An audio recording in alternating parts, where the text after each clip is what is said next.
Number 3 पे जाति का अभ्यास कवि ने।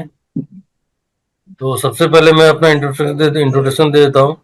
मैं स्पोक अवधेश कुमार, मेहसाणा गुजरात से, और मैं अक्टूबर में सुपरटेंडेंट इंजीनियर इलेक्ट्रिकल से रिटायर हुआ और करीब मैं 3.5 साल से संघ में जुड़ा हूँ। और आज संघ का आदेश हुआ है कि मैं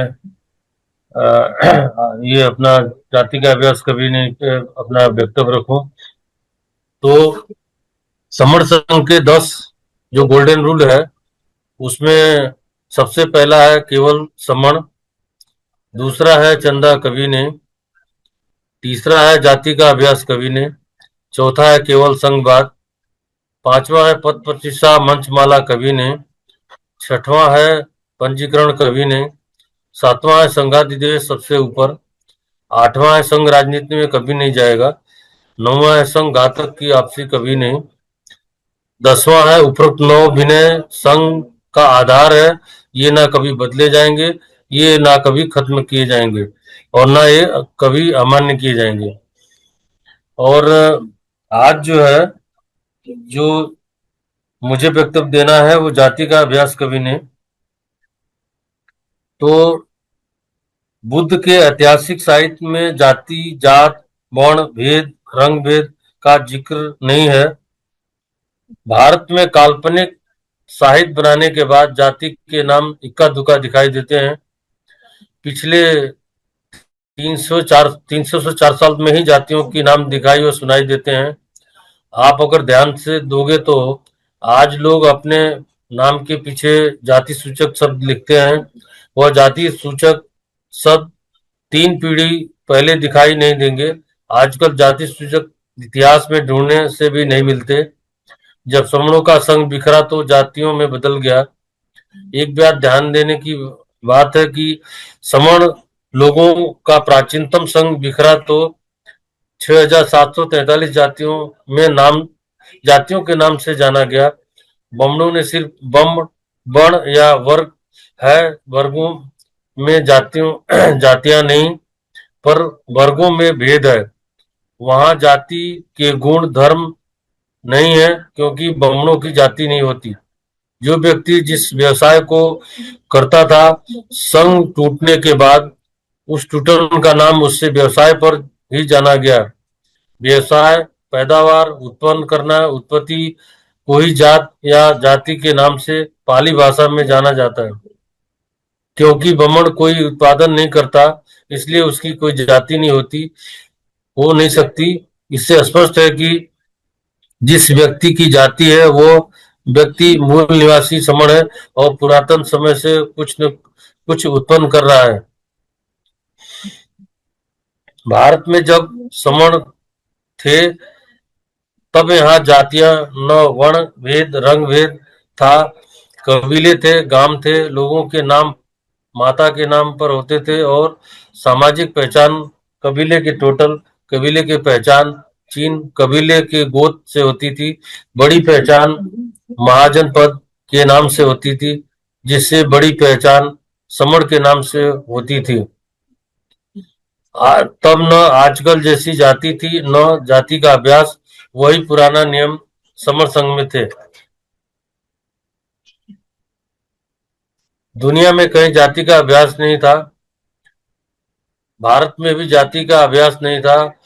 पहली जाति कैसे बनी, किसने बनाई, क्यों बनाई, कहाँ बनाई, कब बनाई, इसका जवाब देने वाला समर संघ की तरफ से इनाम। दुनिया की किसी किताब में नहीं है जाति कैसे बनी, बनाने का तरीका क्या था, जाति बनाने का आदेश किसने दिया, कहाँ बैठक हुई, जाति बनाने के लिए कहाँ समिति बनी, कौन सा पदाधिकारी रहे, समिति की सभा में कौन अध्यक्ष रहा, देश के किस हिस्से में किस जाति का क्या मापदंड होगा, कौन सी जाति दूसरी जाति से कितनी बड़ी होगी, कितनी भारी होगी, कितनी हल्की होगी, कौन सी जाति किस जाति से कितनी छोटी होगी, कितनी मोटी होगी, कुल कितनी जाति बनाई जाएगी, अंतिम जाति कौन सी होगी, सबसे छोटी जाति कौन सी है, सबसे बड़ी जाति कौन सी है, विदेशों में कौन सी जाति चलेगी, दो जात के लोग शादी करेंगे तब उनके बच्चों की कौन सी जाति होगी। अगर जाति अच्छी चीज है तो ब्राह्मणों की जाति क्या है, अगर जाति खराब है तो इसका इस्तेमाल क्यों करते हैं। जाति के गुण धर्म की चर्चा किस वेद, किस पुराण, किस उपनिषद, किस महाकाव्य, किस महाभारत, किस गीता, किस आगम, किस त्रिपिटक, किस कुरान, किस गुरु ग्रंथ साहिब, किस बाइबल के स्टेटमेंट है। साथियों, आज की डेट में अगर जाति का अभ्यास का देखा जाएगा तो मानव जाति के रहन सहन में भारत में विशेषकर से मैं बात करूंगा तो एक उदाहरण के तौर पे आप अगर कहीं ट्रेन में जा रहे हैं तो वहाँ कोई भी अगल बगल में आपके आदमी अगर बैठा है तो वो बातचीत शुरू करेगा तो बोलेगा कि आपका नाम क्या है। नाम बताएंगे तो पूछेगा आपको सरनेम क्या है। तो आप सरनेम बोलोगे सरनेम क्या है तो आपकी जाति क्या है। जब तक वो जाति आपकी नहीं जान लेगा तब तक उसके पेट में जो है पानी वो पचेगा नहीं। और आप देखोगे कोई ब्राह्मण है तो तिलक लगाए रहेगा, जनेऊ पहना रहेगा, जनेऊ भी बाहर निकाल कर रखेगा। कोई क्षत्रिय है तो मूछ बराबर रखेगा चौड़ी करके। इस तरह से लोगों का जो है वो मनोबल जो है उनका ऊंचा रहता है जाति के नाम पे। अपने लोगों को जैसे अभी समण आ गया, समण से पहले अगर कोई जाति पूछता था तो हम कुमार प्रसाद पिपलायन फलाना ढिकाना के नाम से बताते थे और संकोच महसूस करते थे कि हम किस जाति के हैं। लेकिन जब से समण आया तब हम सीधे बोलते हैं भाई हम समण है। समण मत समता में रहने वाले लोग। आपने देखा होगा कि गांव में जो है अभी भी एसटी के बच्चों की अगर शादी होती है, अगर बारात निकलती है तो घोड़े पर नहीं चढ़ने जाता वहां मारकाट हो जाती है, पुलिस का संरक्षण देना पड़ता है, तब जाके बारात निकलती है। अभी बहुचर्चित एक केस जो रोहित बमुला का जो केस हुआ था वो भी जाति के लेकर के हुआ था। महाराष्ट्र में ये आ, एक एसटी की लड़की थी, तड़वी जिसका नाम था, वो एसटी जाति थी। वहां भी जो है सवर्ण लड़कियों ने उससे इतना प्रताड़ित किया कि उसको खुदकुशी करनी पड़ी।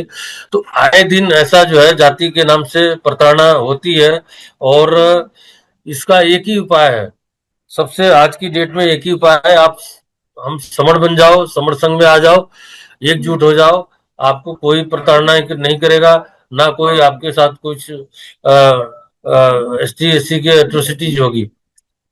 दुनिया के किसी अगर आप आदमी पुरातन बुद्ध पद्धति से किसी धर्म और मजहब रिलीजन में जाएगा तो उसे कौन सी जाति दी जाएगी, कौन देगा, कैसे देगा, जाति बनाने का सिद्धांत क्या है, जाति से क्या लाभ, किसको लाभ, कितना लाभ, जाति को किसको हानि, लाभ देने वालों की जाति है या नहीं, बिना जाति के आदमी जाति का लाभ देगा या किसने बनाया, किस सन में बनी, किस साल किस महीने में जाति बनी, सारी जातियां एक जगह एक व्यक्ति एक ही समय एक ही कारण से बनी या लगातार बनाई गई, लिखित में क्यों नहीं है, जाति बनाने की विधि देवी देवताओं या जाति में थी या है, देवता बिना जाति के थे क्या, मुस्लिम धर्म ईसाई धर्म में जातियां किसने बनाई, कब बनाई, और